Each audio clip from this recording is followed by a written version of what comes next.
Broward man said he ran up $100 million fraud scheme. Let's see how this gets to it. They ran what federal prosecutors called a $100 million fraud factory from a Miramar home.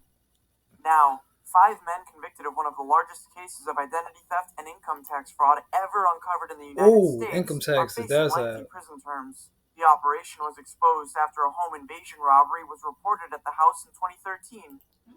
That means they were putting the hood niggas on. They stained them and licked them because they didn't like that they ate most of the profit and gave them a little bit. There, investigators found cash, more than 500 debit cards in other people's names, expensive jewelry, watches, shoes, clothing, and other assets in the house. The fraud was run like a business, with the men filing tens of thousands of income tax returns using stolen identities to illegally seek refunds.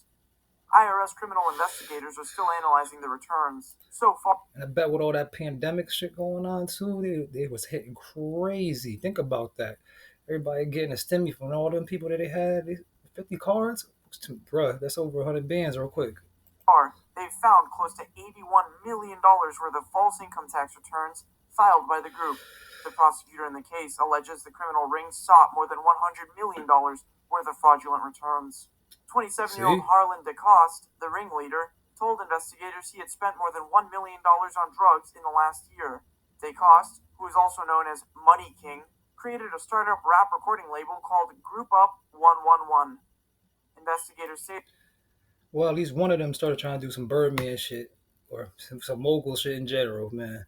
He threw the money right back inside of music. He was trying to cover it up with that. the label became the front of his fraud business. DeCoste, 26-year-old Kirby Luma, 21-year-old France DeCoste, 26-year-old Francis Judy, and 24-year-old Andy Chirulis all pleaded guilty to federal fraud and conspiracy All and right. identity theft charges. Nobody folded DeCoste and though? Judy also pleaded guilty to possession of stolen mail.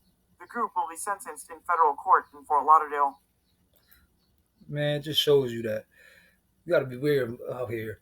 And the CPNs be hitting crazy. You understand when Batman Cover was putting everybody on with the CPNs, he wasn't lying. There's just a couple extra steps in between.